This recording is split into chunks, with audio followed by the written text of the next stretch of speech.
Thank you, everybody. Good afternoon and welcome to the fourth of our Women Empowerment Talks, which is an initiative that we launched back as part of our Resolution 1325 anniversary and that we're carrying on during the 16 Days of Activism campaign. Today's topic will be on the intersectionality between economic empowerment and gender-based violence. And I'm very happy to be joined by three amazing and inspirational speakers today. Today it's here with us Mrs. Gusia. Hello, Eddie. Eddie is the Chief Executive of the Agency for Gender Equality, and we all know the fundamental role that the agency plays in the functioning of democratic institutions in Kosovo. The agency has a mandate to design, implement, propose and coordinate and monitor local and international public gender equality policies. And we know you're very busy, Eddie, so thanks a lot for being with us today. Thank you for the invitation. Thank you, Eddie. Then we have Lulieta Krasnici, many of us also know Lulieta and her moving and story and background, which then also led her to founding NGO Inject, Initiative for Justice and Equality, which is an NGO that specializes in advancing equality and social justice. And it was established with the aim to empower and support marginalized groups, so not only women, but also elderly groups, children, minorities.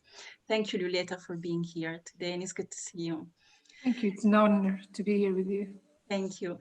Last but not least, we have a fighter, a feminist, an activist, Adelina Berisha. Hello, Adelina. Thank you for joining us. Hi. Adelina, she's program manager for addressing gender-based violence within Kosovo Women Network. And she's been a researcher with the network for several years. I can just mention a few of the leading research she carried out, the one on domestic violence and sexual harassment, which was the first one of its own in Kosovo. The survey Security Begins at Home, which was fundamental then in the drafting on the law on protection against domestic violence, and also the research in 2015, Enough with Excuses, which was then also incorporated in the National Strategy Against Domestic Violence. Thank you, Adelina, for being with us today. Thanks a lot. So we will follow the same format as for the other talks. I will have 3 questions for each one of you. And I will follow the same order. So first Edi, then Lulieta and Adelina. And so I will ask you the same question. My first question will be,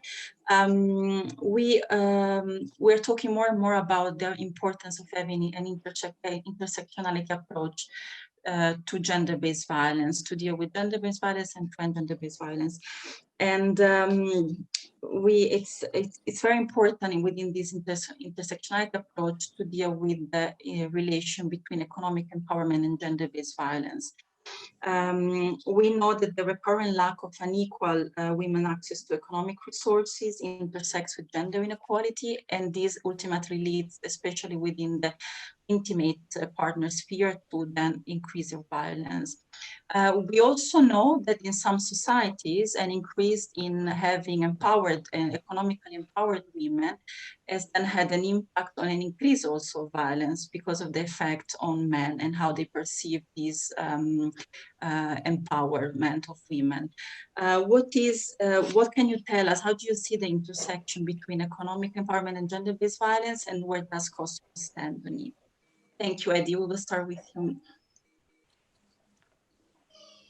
Lulieta, Adelina, Reyes, Reyes, and all of you listening and following these talks, thank you very much for the invitation.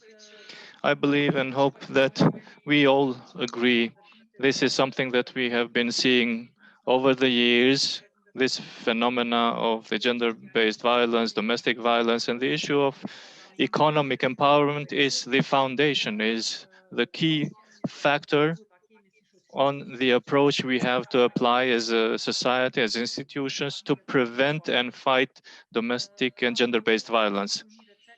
You have rightfully pointed out that not always economic empowerment would automatically mean that there would be an increased certainty and security for women and girls. Unfortunately, worldwide statistics show that in the global level and also in well-established economies, despite of having women empowered economically and who have greater opportunities on employment, they are still faced with domestic and gender-based violence, which makes us understand that the fight against this phenomena should be a fight for emancipation, for a new mentality. When I say new mentality, this means cultural norms.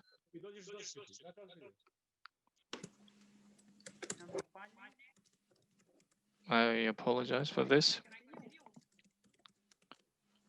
I guess Lubisha had the microphone on. Okay.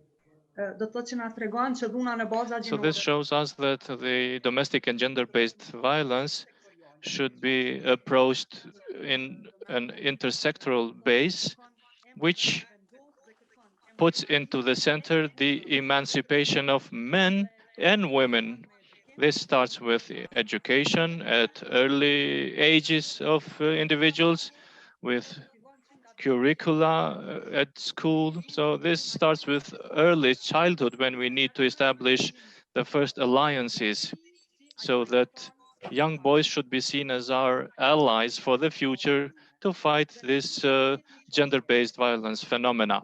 If there is no such an approach which would begin with a basic education, and if the entire society is not involved, all people from the society, arts, culture, and so to establish a situation, to create a situation where is zero tolerance for such violence, then we would be artificially creating this impression that we would be eliminating the gender-based violence through the limited number of institutions involved. In the early childhood, people see those animated stories or movies where they see superheroes, men, and always women being victimized and humiliated. So let me not go to the extreme that everything starts with the religion, because this is a model imposed on us from the very, very ancient history, and which unfortunately still plays a great role in this overpopulated Balkans region. The religion had a very big impact in order not to make it possible to fight this gender-based violence and keep women into an inferior or marginal position or situation. Most of the countries in the Balkans are secular countries, but religion continues to keep women at the margins. And I would be very much in favor of supporting all of the initiatives aiming to start a dialogue with the religious leaders so that in so far possible, the image of women is not portrayed eternally of a sinner being the woman, but rather as a person who plays a key role to building the state, the democracy, and the economic and political stability of the country. So if we do not see the role of woman in the society, and if we do not perceive it as a stabilizing factor for the entire socio-economic and political situation of a country, then honestly, we are in the wrong track. Women, of course, it is true that in addition of bearing this big burden in the family, and which unfortunately are installed from early childhood, that we are the ones that should preserve and keep the stability of the family, to protect the marriage at any cost. But this is the last and prime time to reach out to the younger generations and to younger mothers to create a new model where, above all, we should be interested about social, economic, and psychological well-being of our girls so that they are not servants or hostages of anyone, because they should not be the ones to balance up the families, but rather be given opportunities to actively participate into the society with their capacity, where each individual will have his or her space to develop its human and intellectual capacities. equality, above all, is an ethical issue. It's an issue of humanism. And if we continue to think that in 21st century we can continue with such unhuman mentality to keep more than 50% of the population at the margins, then obviously we are not ready for the new era. And we could see this during the COVID pandemic, how the society can be affected by these gender disbalances and how important the participation of women is in all processes, be it local, regional, or global level.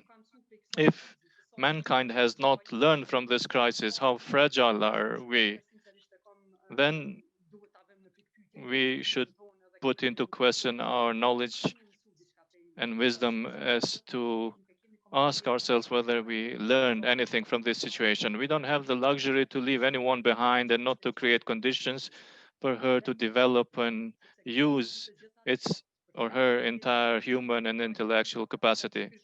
Women above this intellectual capacity have this emotional and spiritual capacity, which is not always brought at the forefront. Women are a stabilizing and key factor for global peace, not only regional or local. So I do not know how much time we have available and not cut short the time for other panel members, but these are my initial thoughts. Thank you, Ed. Thank you, Eddie. And we will definitely come back to the impact of COVID-19 later with the last question. Thanks a lot. And thank you for also mentioning the importance, first of all, of engaging men if we want to reach long-term solution. And in order so that they can also understand the relevance of shift in gender relations. And I found also interesting your reference to the importance of dialogue with religious leaders. So just not really addressing the issue of patriarchal society, but expanding it also to the importance of dialogue with religious leaders. And definitely the role of women as a stabilizing factor. Lulieta, now the word to you also. How do you see the intersection between economic empowerment and the fight against gender-based violence? And especially, how do you see this in Kosovo? Thank you, Lulieta.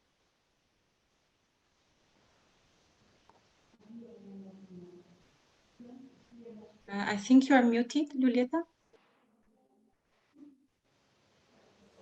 No, yes. Do you hear me Thank now? you. Hear me now? Okay, I will go on to give my speech in Albanian as well, because you're fine with your interpretation, right? Okay. Thank you once again. I'm happy to be here with you, and thank you to Eddie and to Adelina for giving us their falli minderit. So thank you. And I'm happy to be amongst you today. Thank you, Eddie and Adelina, for bringing forward their knowledge in this very active area they are involved. And I feel myself to be privileged to be part of this panel discussion, since my career in this area is not rather long, but this does not mean that it doesn't relate to the content of what I'm dealing with, because if I had not so long experience in this area, I had rather in other areas, and this is how I came about here in this NGO for justice and equality. Most of you, I believe, know the background of this entire initiative and why it has happened this way, and I would not like to retell the story. It is a fact that it started due to the revolt of a person, of a survivor of domestic violence, who decided not to remain silent and want to oppose not only the violence but also the whole system. And this brings me to the question about intersectionality, because sometimes I found it difficult to pronounce this word. I think that, as a matter of fact, it is the institutions who systematically, in many forms and ways, contribute to the fact that violence against women is inherited in the history. Why so? It is because when we look into the domestic violence in all of its facets, starting from this violent act that happens at home, and we are talking about domestic violence concretely. So from this act of violence, which is not properly treated and prosecuted by the institutions, all the way to the reasons and causes why a person was there and it was not possible to remove him or her from there, and why the offender is a violent one. It is because the system, in one or the other way, has the possibility and obligation to deal with this.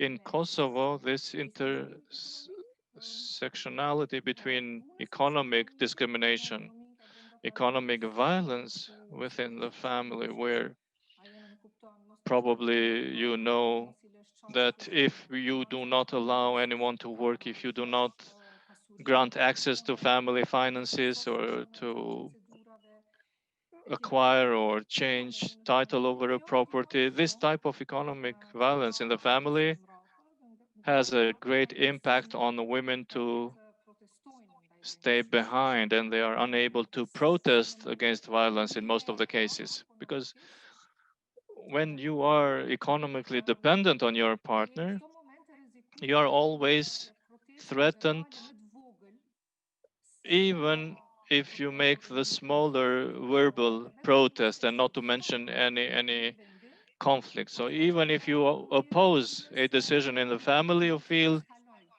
endangered or threatened that situation may escalate because the other person has the advantage in this discourse due to the economic advantage or this dependency that exists in that relationship. And this is the reason why many women do not even have the courage to name their situation. They don't want to even admit they are subjected to domestic violence. So, in a, ex- except that these perpetrators or those committing domestic violence are really the guilty ones, a big portion of the blame I put on to institutions as well. Because we have cases where there are indications, also during the hearings, but also in the police, there are indications for such a situation. There is sometimes also a request from the women that those deceitful actions and violence are investigated, but this doesn't happen often. Only seldomly the courts investigate cases at this level. Only seldomly in a procedure, be it on a protective order or when the alimony is decided or split of property or assets is done, the courts are not actually taking up their role based on the law to deal with deeper investigation. Even if parties ask for it, the court doesn't really make a proper investigation. Sometimes, once it is obvious that economic fraud is the case, there are certain cases with injections or injunctions when parties have presented them to us. Despite the party, the woman in this case, asks for an investigation on this economic fraud in the marriage, alienation of the property, the courts do not do it and they simply refuse on the grounds that the party may initiate civil litigation to pursue such a claim. This is an obligation of the court, and during the hearings, there is obvious indication for economic fraud, which is a criminal offense, and the court have to do it. They usually advise the party to initiate civil procedures or proceedings.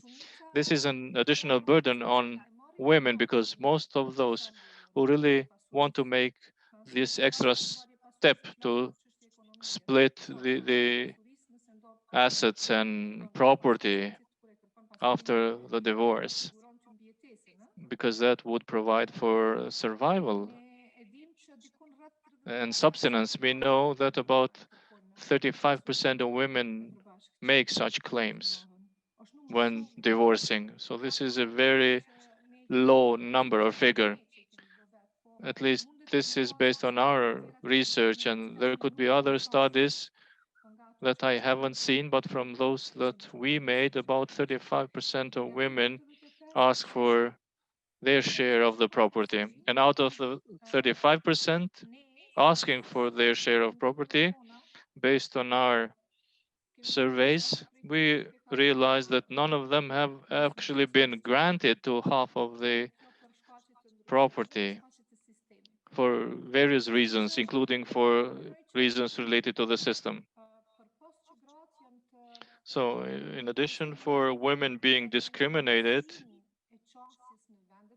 also about the access to jobs, and they need to achieve maybe twice or three times as much as women to get the equal position as men, and they get maybe 20% lesser salary than men. Perhaps there is also an impediment on women to educate.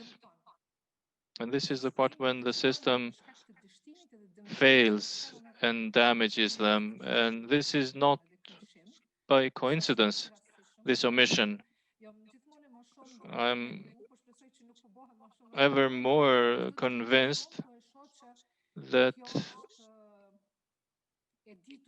this is a pre-known fact. It is intentional, and they intentionally do not allow this to change. So this cooperation of women to continue the economic violence against women, because women allow this attitude of subjection and economic fraud, is intentional. But on the other hand, there is no such strong resistance by institutions to allow investigation or research in this area. In the courts, and mainly in the courts, there is no willingness to change the situation. I know that I am not going to make many friends to myself being so straightforward, but there is no other positive truth than this one, despite of my serious effort to find the truth. So we need to work more on this area of economic violence to continue regulating the law against domestic violence, which I asked to be changed back in 2018. It was then taken into account by the Parliamentary Committee on Human Rights. The US Embassy was involved, and economic and psychological violence was only then noted because it was never treated in Kosovo's legislation, and that's why there were no punishments or sentences for it.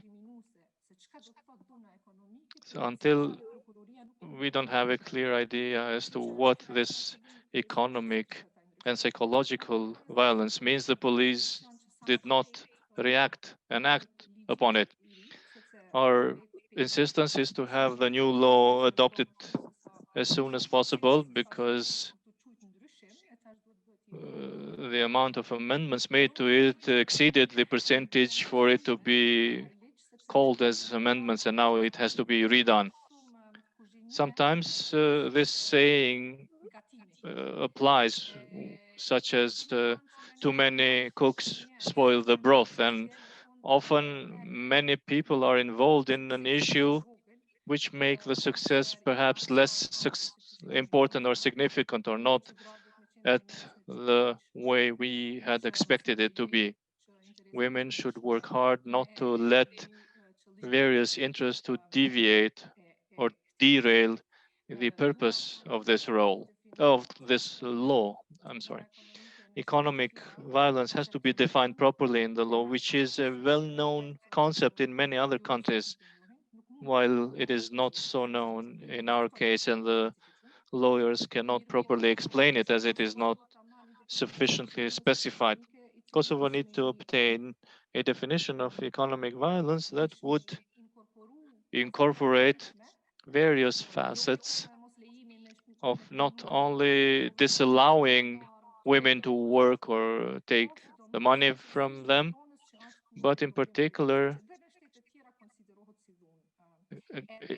alienation of property and changing of title and joint property or assets during the court hearings or procedures, which is a great issue in Kosovo and often happens in all procedures. So perhaps I did not take much of your time for the beginning. Thank you, and we'll continue during these talks.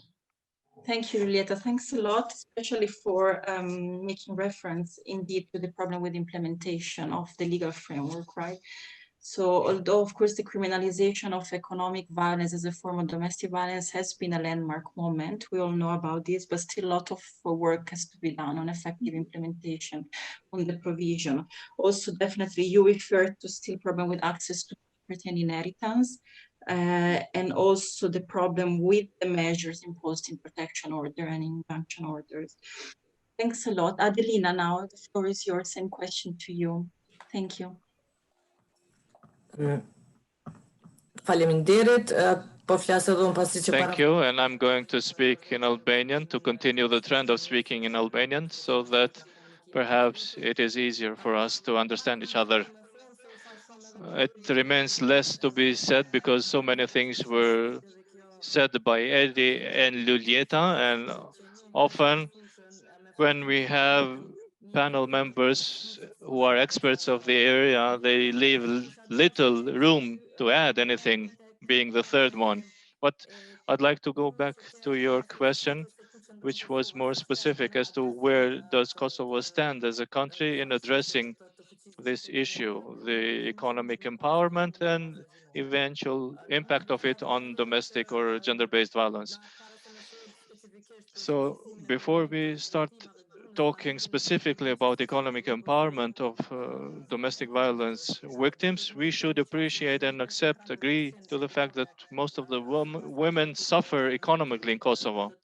According to our network, only 13% of women are employed. So only 13%, 13% of Kosovo women are employed. And having in mind this small number of women employed, even or noting also the unemployment rate. And if you are a victim of domestic violence, this is a double jeopardy for women that could be both a victim and also an individual dependent economically on somebody else. We all know how detrimental such a position is for a woman.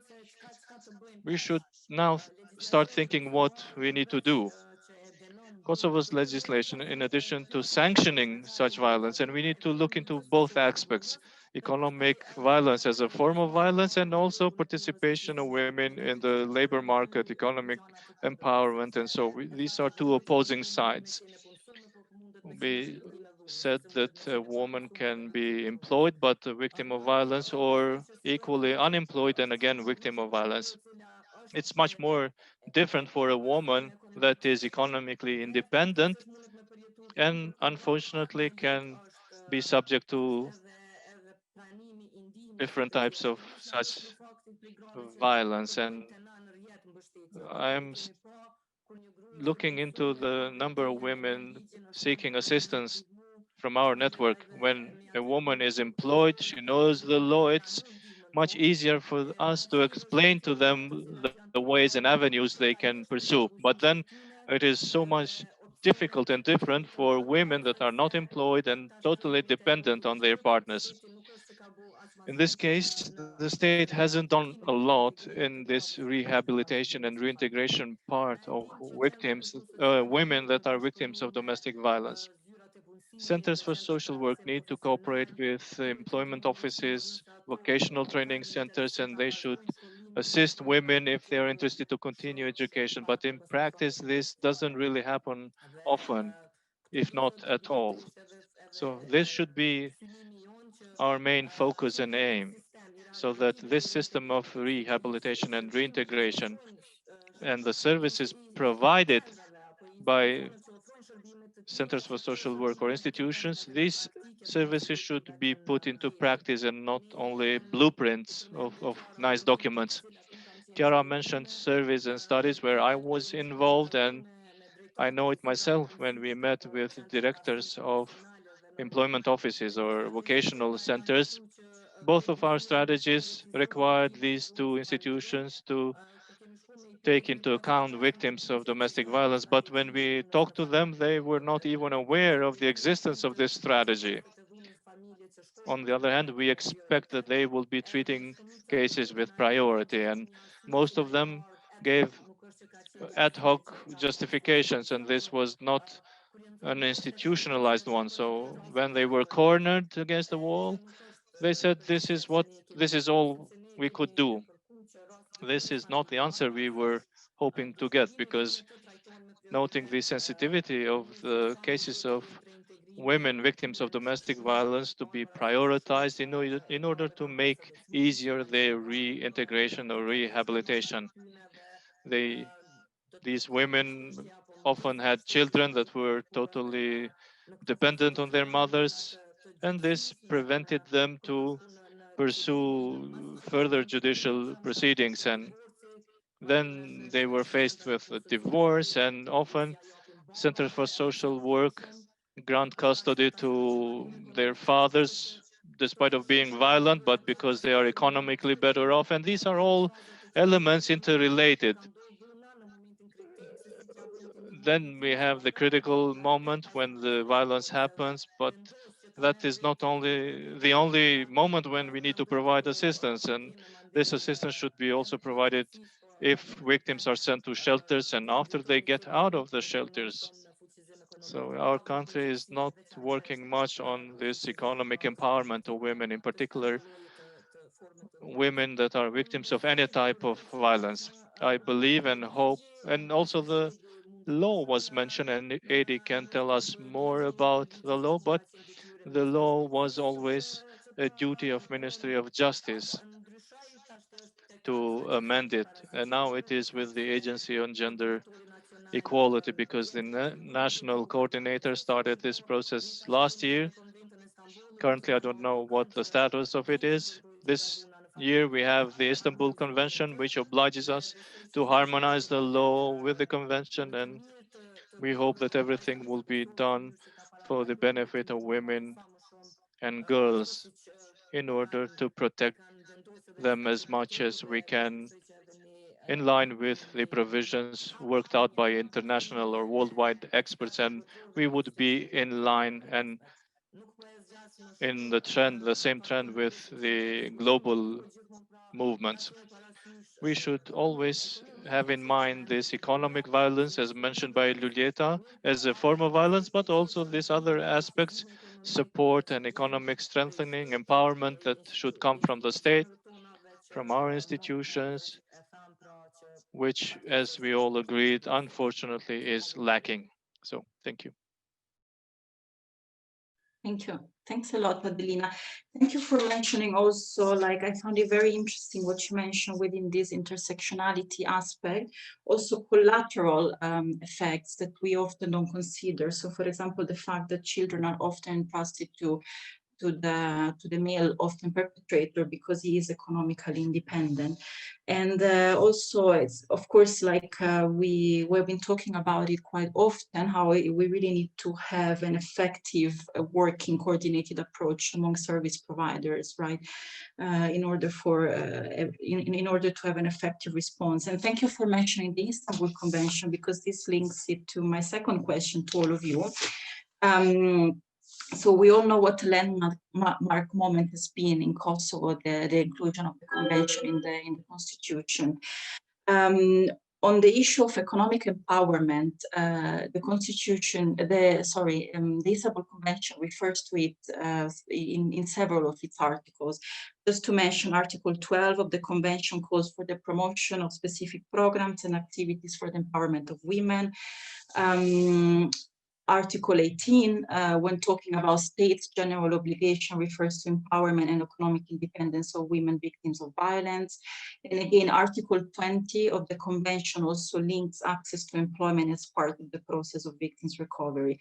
So exactly because now Kosovo is on its path to implement the Convention, where does it stand on this? What programs are in place or should be put in place in Kosovo to foster women economic empowerment? Edi, I will start with you again. Thank you.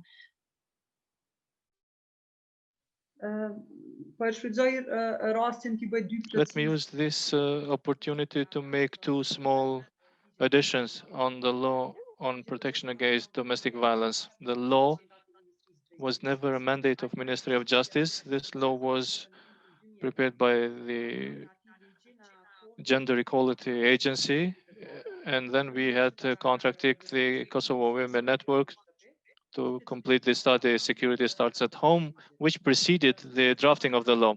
The amendment process of this law came as an initiative of the Committee on Human Rights and Gender Equality and Petitions. And this amendment process started in cooperation with the agency. US Embassy was involved later as a supporter, but this was initiative of the committee which addressed the agency with this initiative. Now, due to these changes that happened last year, the law was not completed. So there was a misunderstanding in the sense that the law was being amended at a greater percentage, and based on procedures, there should be a concept document to provide the budgetary costing in a precise and concise way, so that the Assembly has undertaken an initiative to amend the law. So the main thing with the law is the proper adequate budgeting of the law with precise institutional responsibilities of each stakeholders. As you said, we expressed our readiness to adopt the Istanbul Convention and include it into the Kosovo's constitution. The Istanbul Convention, above all, requires that all of these institutions that do not provide adequate response should be held individually accountable. So there is an individual obligation for each of the parts of the chain of the institution that deals with the gender-based violence to be held individually liable or accountable. Gender-based violence or domestic violence is not a law for women, but this is a law which implies the rule of law in the country where it is implemented. We as institutions have the willingness and readiness. The agency is open to the way or method it is chosen to pursue, either through us or the committee. And the reason why we joined the committee was to precede the ratification of the Istanbul Convention by having an already adopted law.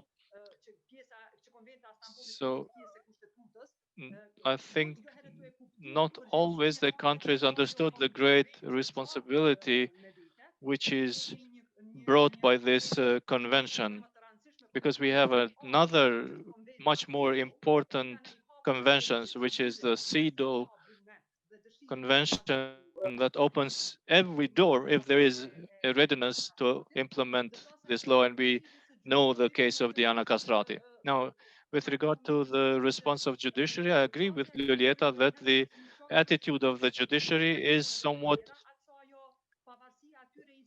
totally different from others. And if the law of 2010 did not properly define economic violence, I don't think this was due to a lack of definition, but lack of willingness.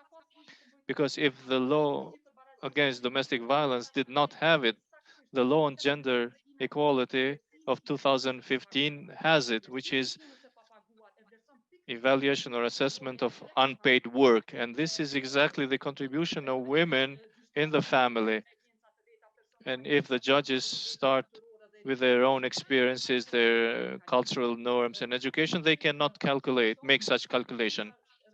Calculation is very obvious, and to make things even more difficult, we carried out a study where we found out that there are so many well-educated women and economically strong enough that could not take the share or the part belonging to them, despite of the fact of proven contribution in either Kosovo's trust fund or so. This should be addressed by individual responsibility or accountability if the prosecutor or the judge is not held accountable in these cases.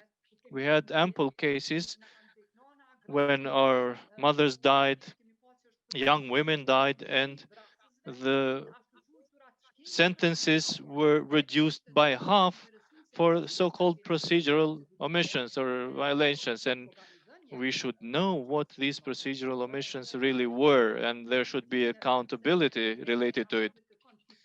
Istanbul Conventions exactly obliges and requires from us to introduce this institutional responsibility. And as soon as we realize this, we will not be able to hide behind those legal gaps, as no legislation in Kosovo has such major legal gaps. So none of the laws in Kosovo would be adopted by the parliament, by the assembly, if it's not fully aligned to the EU acquis. This is primarily related to the lack of the willingness of those persons who are behind of the laws. And there should be a greater accountability, both professional and ethical. And above all, we as a gender equality agency ask to start thinking of preparing professional staff in the law faculty, in the agricultural faculty, economy, and psychology to have profilization of all parts of this chain that would be later looking into domestic and gender-based violence and overall social issues.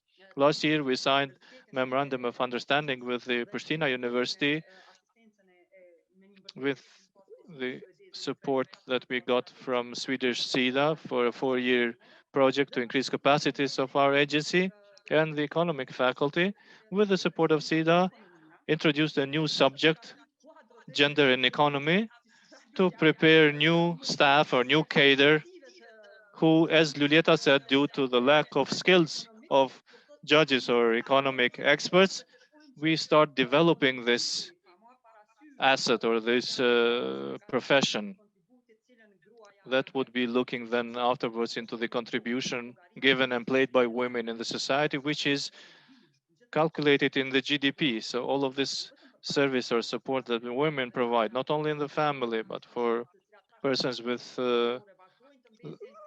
special needs or others that are left under the care of women, the women are substituting in a way those social services that normally should have been provided by institutions.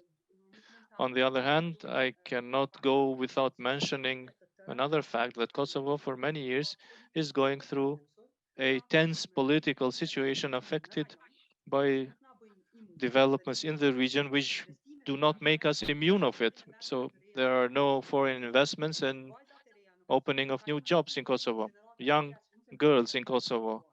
And we cannot say anymore that women or girls are not sufficiently educated. They do have proper education, but due to the lack of these foreign investments that would create new jobs and increase eventually the participation of women in the labor market. Now, with regards to specific programs for economic empowerment of the survivors of domestic violence, there is a lot of room to do more. Unfortunately, we can only see ad hoc initiatives sent by certain institutions. I know there is one initiative with the Ministry of Justice and women's network, but we need to say sustainability in such proposals and not women work for 3 months and then for the rest of the year they don't work.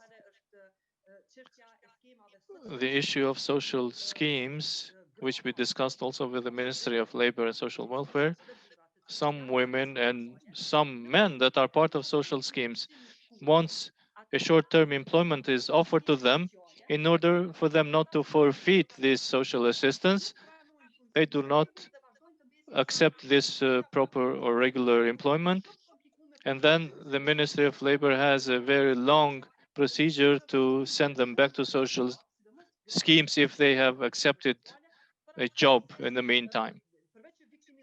So in addition to being victimized in the family, indirectly they are victims of economic violence as well. So we should be working more to look the situation of those women that are beneficiaries of social assistance schemes and are offered for a short-term job. They should not leave or get out of this social assistance scheme, but stay there because it is difficult to be reinstated afterwards.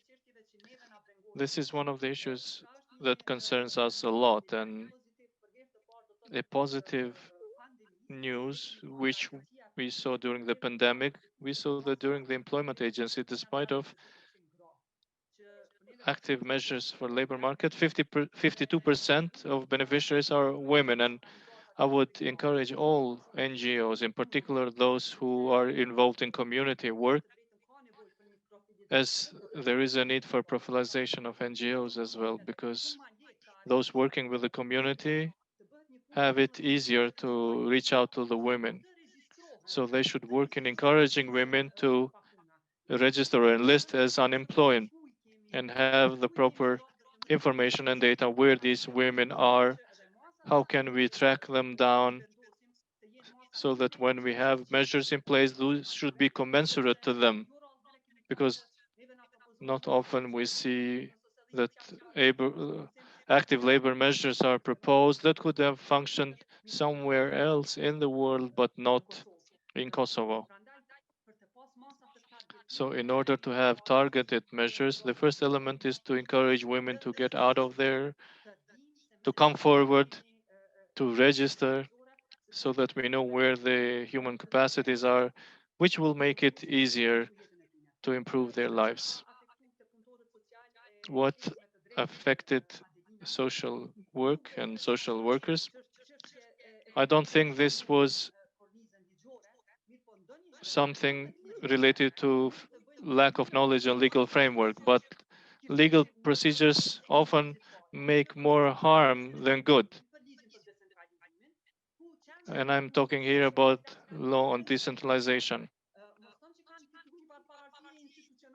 This does not mean that they have got some financial independence, but they are in some sort of a limbo. They don't want to give or provide any responsibility to the central level, and the local level is not willing to take their responsibility based on the legislation on local government, because domestic violence, firstly and foremostly, is an obligation of the municipality where it happens. Only recently, during the pandemic, we saw a much more positive response by the local level, where municipalities offered financial means for shelters that cover their regions.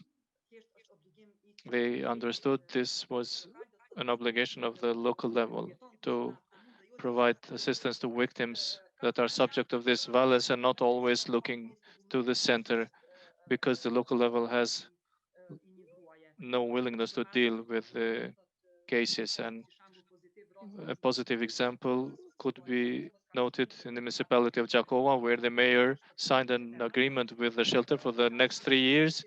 Such similar positive example, although a very late one, was with municipality of Pristina. Pristina municipality supported 3 shelters operating in Pristina, in addition to the one on domestic violence and for children, abandoned children or victims of trafficking.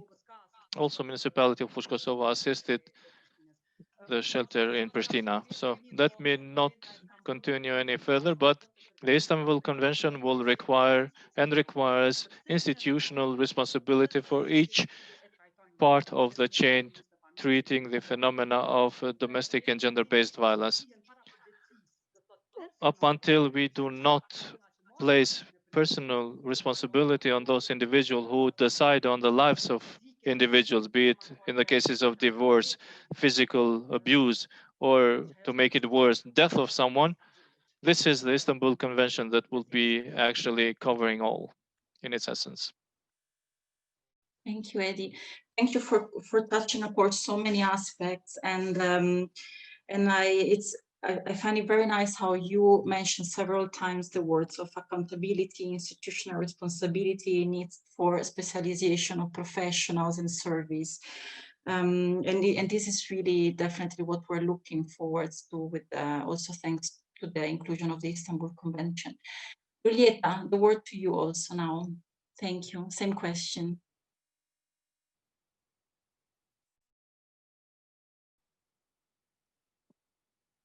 I think you are muted, Julieta. Sorry. Now, yes. Thank you. You hear me now? Hello? Is it okay? Yes? Okay. Yes, I'm grateful. Jam falenderuese. So I'm grateful to Eddie for several times mentioning it, and I heard these words of accountability, responsibility, and I agree with it. So without asking for this accountability and responsibility, we would not be able to see major changes, regardless of the topic we discuss. But when we think on how this should be put into practice, it appears to be difficult, especially in our institutions, the police, and rather more in judiciary. We know that in Kosovo, an issue related to accountability is that we as a society have this mentality of impunity and loyalty to our colleagues.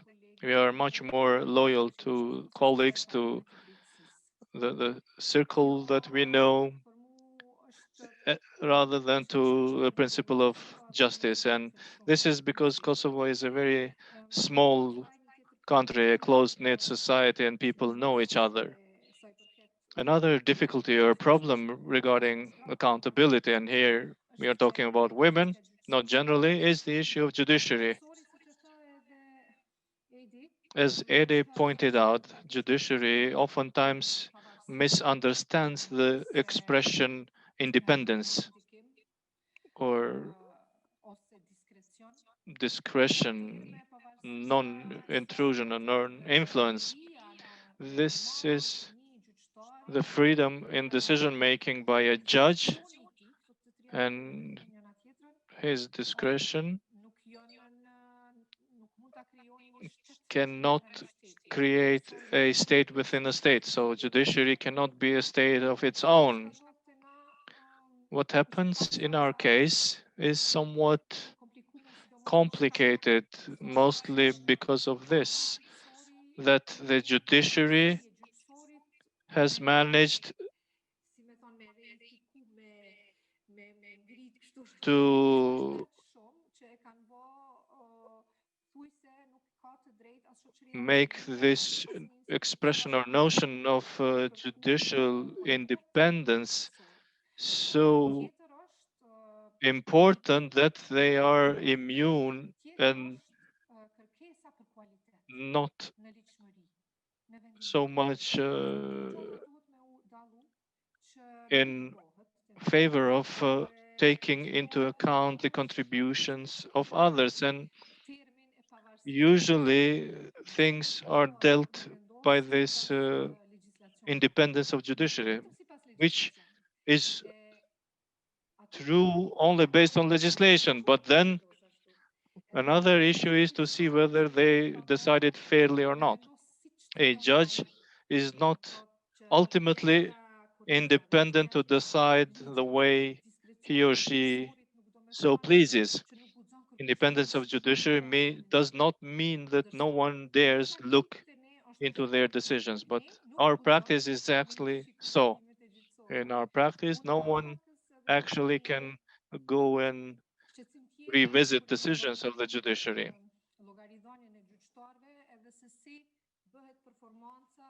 So I have another issue about how the performance is measured.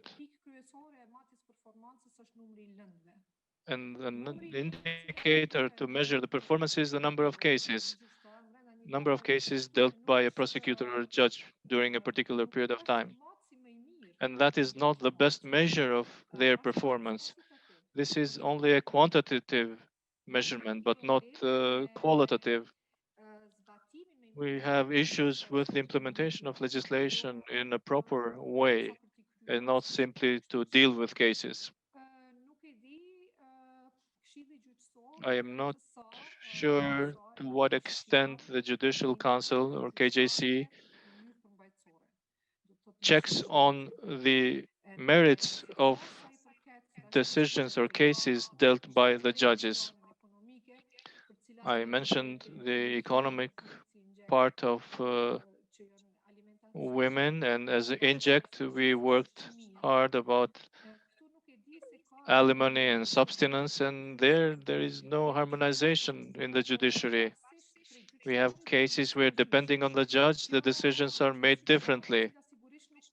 This is a situation that should have not existed at all.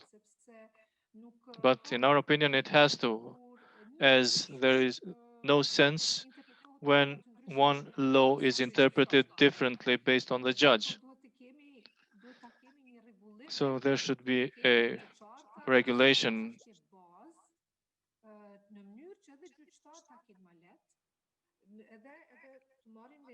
So judges should be deciding uniformly and not whoever is there and whichever way they want to make their decisions.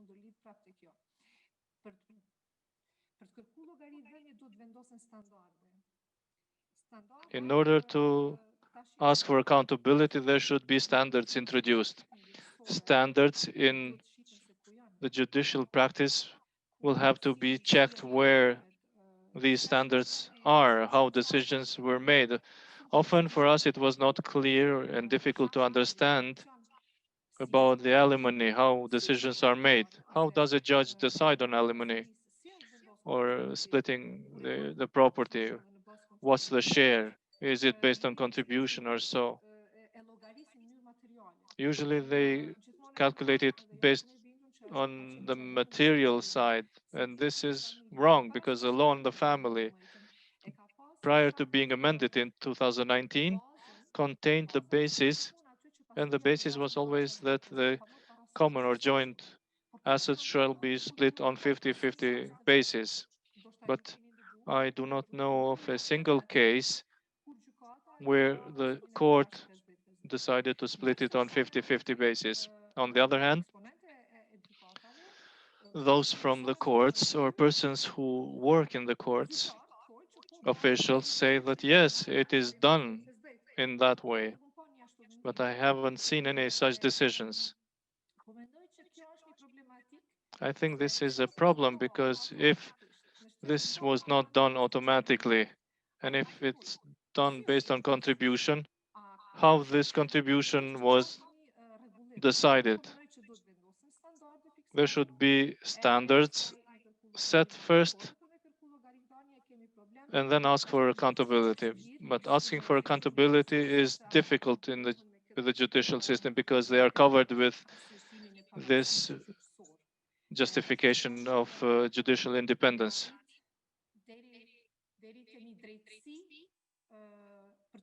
It's difficult to achieve justice for all and not a selective justice.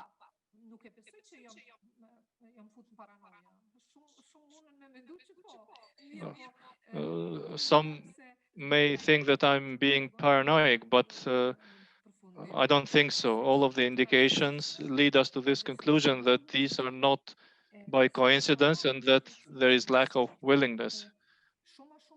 There is selective justice because men are given much more priority and preference than women. We had such cases when parties come to us for counseling where a single word of a man is sufficient without any facts because men say it is like that and courts believe it, while women provide and try to provide facts to convince the court on the otherwise, but this does not happen. Or in cases of inheritance of women from their own families becomes part of this legal process for splitting up between their partners, while the joint properties or assets which they achieved and made together because the partner said he inherited from the family, that is not split.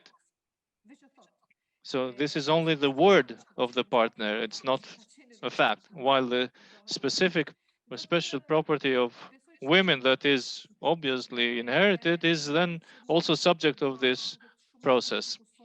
Women should focus more on these institutions which are crucial and important where justice is done.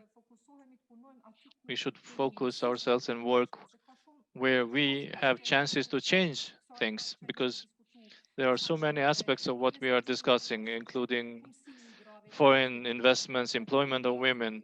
All right, we can have an impact there too, but the easiest and the quicker influence or impact can be done with institutions whose obligation is to do and get engaged and involved in this, but they violate this principle. So we should be looking into priorities and focus there.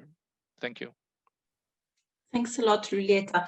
And definitely, when you were talking about the issue of lack of harmonization of jurisprudence and this perception that there might be of selective justice, this definitely has an impact on how the victims, women in general, trust institutions. And therefore, if, like Eddie was mentioning before, we need to encourage women to come forward and to ask for their share of economic resources and I mean, this of course has also an impact on women and victims to come forward. So thanks a lot for mentioning this. Adelina, now the floor. I know it's difficult to come after the speakers, but can you add anything on how you see the role of the convention and what can be done for for more specific programs or specific services to victims? Thank you. Victima. It is very important to see how this implementation of Istanbul Convention is going to be done, in particular rehabilitation and reintegration principle. We as a women's network were fortunate enough because this year we started a regional project by the Austrian Development Agency to harmonize the secondary legislation based on the requirements of Istanbul Conventions for social services. So the focus is going to be our work with centers for social work, hoping that those problems mentioned earlier, pointed out by Ms. Gucia, that this freedom or relief of social workers who are not being held accountable by anyone, we would be eventually addressing during this year by working directly with them and by increasing their capacity. For us as a civil society, it is important to see how can we help looking into practices from the region or other countries who have already gone through this stage to harmonize and draft secondary legislation, which is mostly now needed for the work of these service providers for victims of various types of violence against women and girls.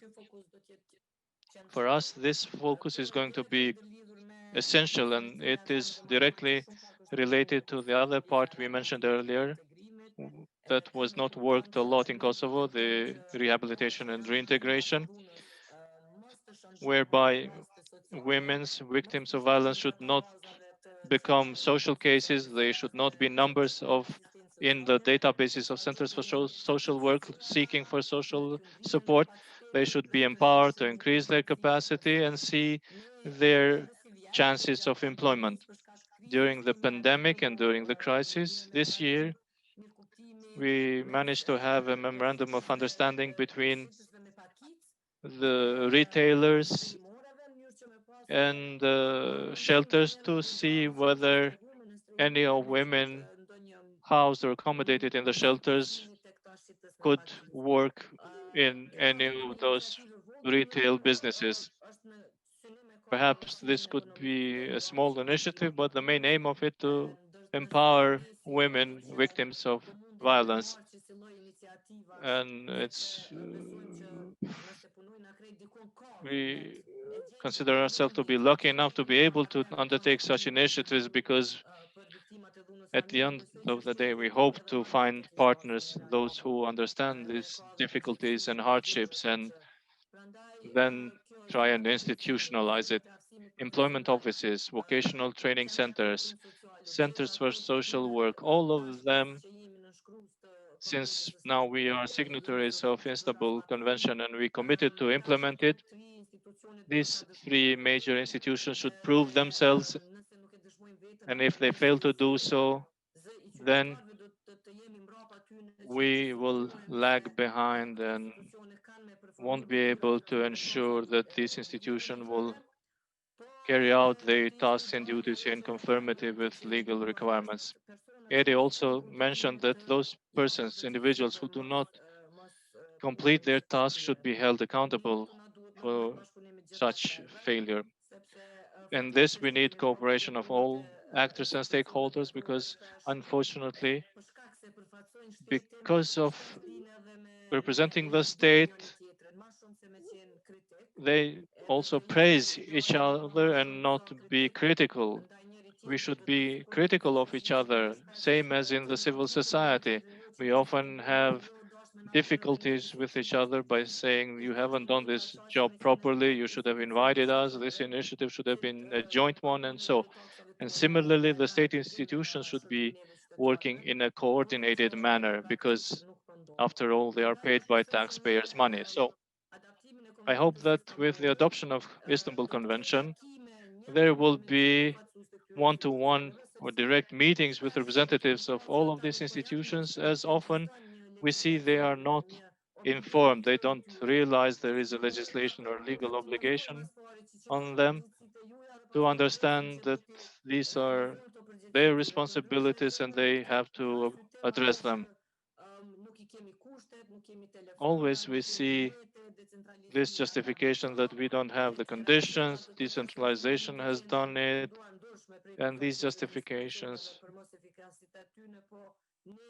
always are used to cover up for their lack of efficiency. But as a civil society organizations, we should stand ready to monitor closely how Istanbul Convention is implemented. And if we see there is no implementation, and that will be done not only by us, but also by Revio from the Council of Europe, and these are going to be much more serious, where remarks or comments will be sent directly to the Council of Europe, and Kosovo would suffer more. The Kosovo's process and integration into EU, this entire journey is related to these processes, and we need to make use of anything that we have. Each of the facts that we have in our desk should be used for the benefit of women and girls in Kosovo. That's why I think that our institution should be committed and informed of their obligations stemming from Istanbul Convention, while we as a civil society should be ready to monitor and be the voice of citizens and stand ready for every obligation coming from Istanbul Convention, but also from our local legislation is implemented and women benefit those rights as guaranteed by the law that we often mentioned are not upheld sufficiently. So always we relate to judiciary, and of course judiciary has a role through the measures it applies by protective orders against perpetrators of violence. Then there should be work also with not only the victims but also the perpetrators.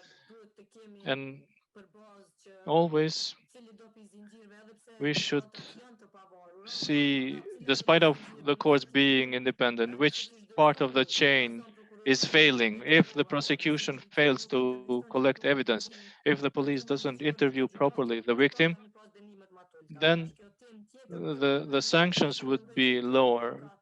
So this whole chain should be working in a coordinated way.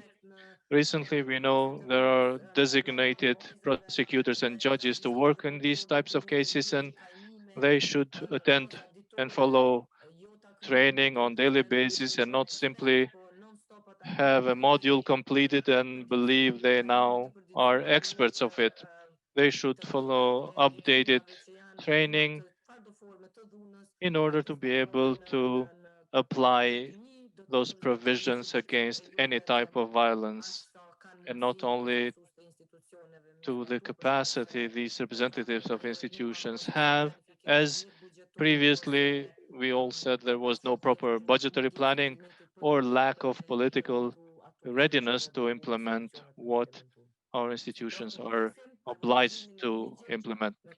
So we are waiting for this full harmonization of the law with Istanbul Convention, proper budgeting of those rehabilitation and reintegration programs, and greater cooperation between centers for social work, employment offices, vocational training centers, and if women are willing and ready to continue education officially, maybe somebody wishes to go to university, this should not be only limited to what vocational training centers provide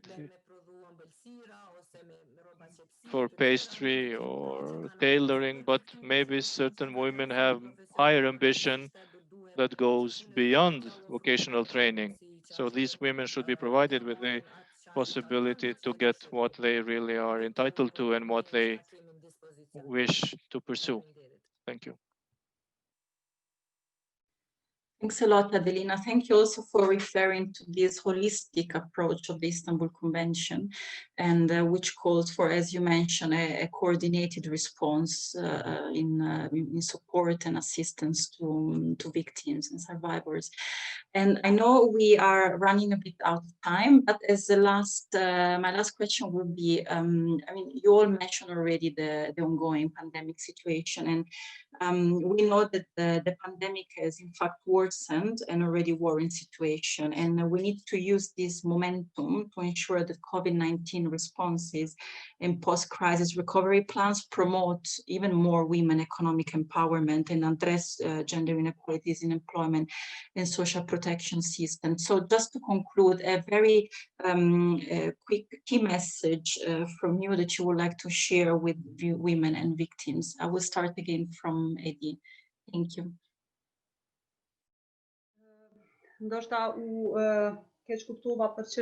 Perhaps I was misunderstood on the issue of social assistance schemes. I never said that women should remain part of the social assistance scheme, but those that are already there should not be avoided from employment and leaving the social assistance schemes, because initiatives of the government, our international partners and civil society are initiatives that do not have long sustainability, and women being afraid that they won't be taken care of for a longer period of time, they want to stay there. So this is where we need the harmonization. They should not be afraid. They may continue being in the social assistance scheme, but aim for employment opportunities in order to have a dignified life. About, I am very much in favor of Istanbul Convention. Perhaps I might be pessimistic. I'm not pessimistic by nature, by virtue, but I'm somewhat concerned if we expect for this Istanbul Convention to be fully implemented after it was adopted. So we have another good or best case, the CEDAW Convention, and in only few cases we referred to it. I am insisting all the time because this does not mean that institutions are protecting each other or they have such an attitude of defending each other, because at the end of the day, public officials have a personal responsibility. And as Lulieta said with the Judicial Council, it's not an issue of quantity, but rather of quality, when the performance of each individual has to be evaluated and not use these existing templates. Examples of municipalities were mentioned, and there was no proper evaluation on the budget required for centers for social work to properly function. When we proposed to the government during the quarantine time and a victim of domestic violence was brought to the quarantine, the social worker of Pristina had to go from, so had to leave his home at midnight and walk to the quarantine for almost an hour. And this woman had to wait for an hour in the police car until she was further accommodated to the shelter. Without needs analysis, the age, professional training, and whatever initiative needs to be assessed prior to taking action, which has to be fully in line with the law, because first we need to know what the problem is.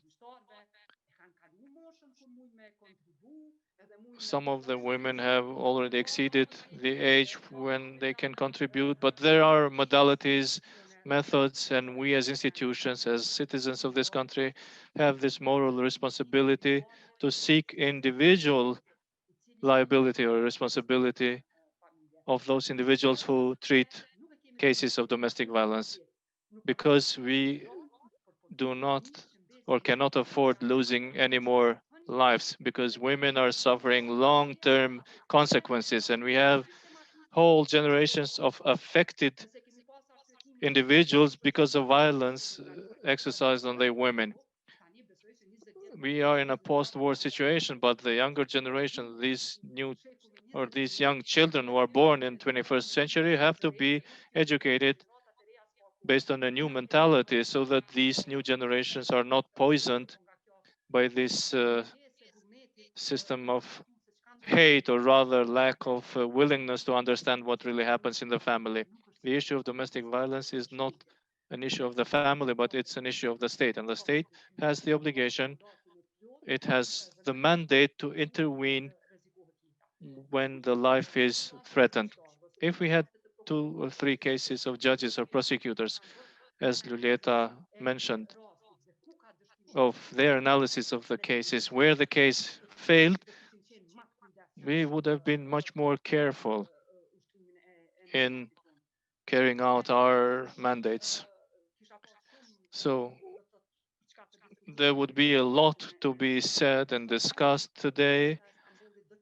The Istanbul Convention is going to be challenging. We have to be realistic with it. There should be willingness and dialogue between ourselves as institutions, civil society, and partners, not to duplify, overlap, and interfere with mandates of each other, because for short-term intervention by some, institutions may withdraw from their responsibilities, as it happened in many cases. As Lulieta also said, too many cooks spoil the broth, and the result may not be as pleasant as we would really want it to be. So what I believe to be the priority is education in early stages of life. You've heard the response of the government during the COVID, and I cannot go without mentioning this fund, recovery fund.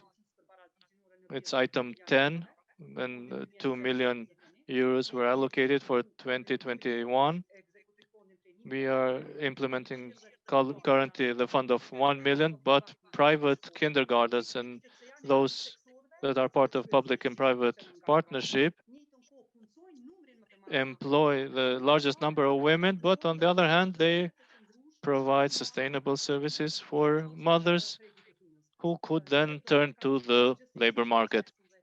In total, 115 private kindergartens benefited from it, and it's worth noting and taking into consideration that the response of the government had this gender sensitiveness or element.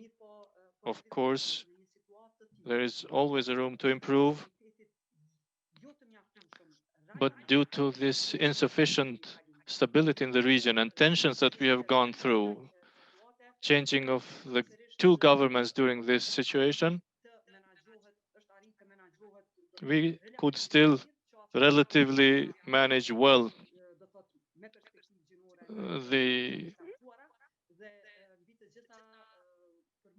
situation having gender element included. So both prime ministers, Kurti and the current one, Houthi, are a younger generation of prime ministers who are much more vocal and eloquent, and gender equality was shown in their open-mindedness and readiness to cooperate. I'm in the Agency for Gender Equality from 2005. We had close cooperation with all prime ministers, with some more successfully, with others less. But this is a positive experience with these two last prime ministers, because this internal political instability affected us a lot. And the history will show how much we were impacted by the developments in the region and this extraordinary pressure from outside as institutions and society. After all, we managed to discuss, to communicate, and to maintain a social cohesion, a stable social situation, because during this pandemic we were actually hit in many ways. We were provoked in many ways, and we need to be very careful, because COVID, as I said earlier in a meeting, we would be lucky if it ended in this December. We don't know how long it will last. We need to be focused.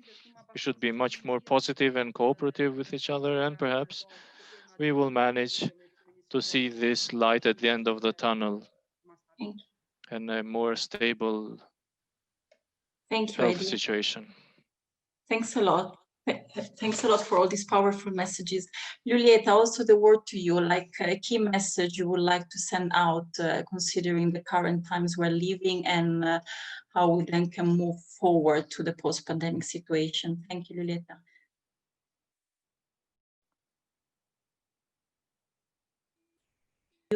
Now it's okay, yes. Mm-hmm. Is it? Okay, thank you. I don't want to take too much time now. Under these circumstances we are going through with the whole pandemic, I think not only us women, but the whole humankind has to work together more closely and to be more attentive to the needs of each other, and to actually also ask for help and ask for each other's support, to reach out to each other faster than usually. I know that most of us have, like barriers to go ask for help. It's the same with me. It's kind of feeling ashamed. But I think this is what we all should also ask from the women there who are asking for our help, that, asking for help is it is the most human act, actually.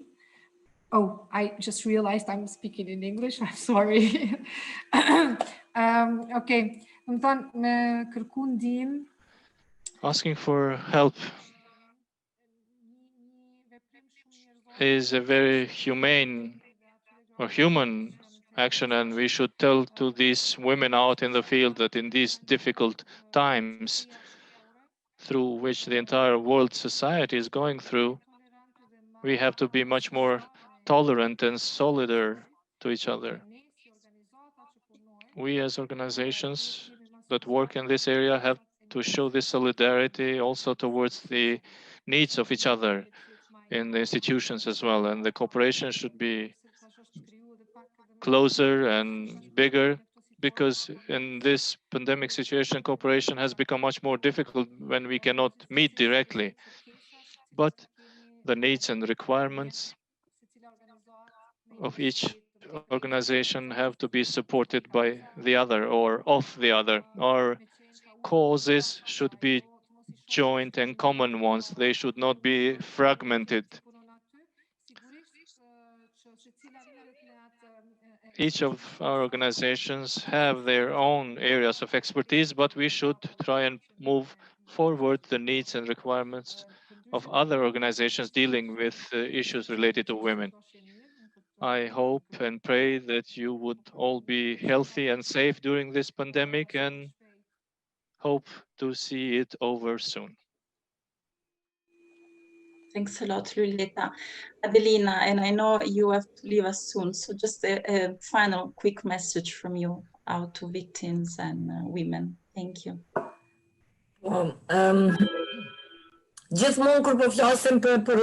Always, when we speak about messages I've seen in the media and also with ourselves, our messages are addressed to women and girls, but sometimes I say we should also send these messages to men and boys as usual perpetrators of violence. So you are committing a crime if you engage into any such types of violence. These are crimes sanctioned by criminal codes, which are equal to murder, theft, robberies, and please stop this violence. This would be a call I would address to our Kosovo men and boys who should know that their offenses are leaving severe consequences on women, the families, and society. Men should not be tolerated anymore. They should not tap into the shoulders of each other for being aggressive to their women and girls. They should rather know this is something detrimental for the entire society, including men and boys. To the women and girls, I want to tell them there is a whole group of representatives, activists, and civil society organizations ready to support them in case they would need such help and support assistance. We will engage all of our capacities, while they should know they have certain rights and freedoms. We work hard to provide for their dignity, rights, and freedom, because no one is entitled over the life of another. Women should make best use of their rights and freedoms as guaranteed by the law. We know this is difficult. Not all of us have the same privilege to have access to this information or have the freedom to approach the institutions. We know that a woman victim of a domestic violence maybe will find it difficult to raise her voice, but I want to tell them they have the full support of local institutions, but also civil societies, local government, and so in order not to tolerate any type of violence against them. We are deeply touched and devastated during this pandemic due to the fact that during this lockdown there was an increase of domestic violence cases. This is very tragic for any woman or girl suffering from these types of violence, while they should have felt safe in a warm environment of the family. each citizen of Kosovo should be reflecting about this, and they should know that violence against women and girls is not an issue concerning activists involved in these matters, but this is an issue for the whole country, which is impeding our economic, political, and social development. So thank you very much for giving us the opportunity to discuss this important topic that is difficult to exhaust in an hour and a half or so. But it's good that we initiated this conversation, and by the 16 days of activism of next year, we will be perhaps talking and speaking about the successes that we will make. I would not like to see ourselves in the same situation and repeating the same messages. As Lula said, let's hope we will be healthy and sound, safe, and continue our work and activism for the benefit of women, girls, and for each and every citizen of Kosovo. Thank you. Thanks a lot, Andelina. Thank you. And yeah, I mean, I know we run out of time. Yes, exactly. I know you have to go, and Lulieta also has to go. Yes. So let me first of all thank you, all of you who participated as speakers, because I know you're all very busy, especially in this period. So I really appreciated that you could come and talk about these important topics. And we run out of time, so we won't have time for any questions, but it's definitely, we can definitely have another platform and create more talks to carry on the conversation. And just very briefly, some key takeaway notes. I mean, there were so many topics discussed and so many important and powerful messages shared by all our speakers. I just wrote down some few key takeaway notes that we take with us. I mean, really the importance of the intersectional approach as only way to tackle gender-based violence, education since the early stage, like Heidi mentioned, importance of engaging men and boys, the need, Lulieta, for effective implementation of legislation, and also harmonization of jurisprudence, and also, like it was mentioned by Adeline, harmonization of secondary legislation. This is all fundamental if we need to increase trust in women and victims towards approaching institutions. Again, the importance and the essential need for a coordinated approach, and need for accountability and institutional responsibilities. So, as I mentioned, all very key and powerful messages. Thank you a lot again to all our speakers. Thank you, Eddie. Thank you, Luleta. Thank you, Adeline. I think Adeline already had to leave. And definitely we will create even more opportunities to talk about this, since it's just such a wide topic. And yeah, we cannot just exhaust it here. Thanks a lot. Thank you to everybody who participated. Thank you to the interpreters, Arben and Mina. Thank you to Nesrine for providing admin support, and Alina also for still being with us and assisting us. Thank you all, and I wish you a very nice weekend. Thank you. Thank you. Bye. Bye. Bye. Bye. Bye. Bye bye. Ciao, Eddie. Bye. Thank you. Bye.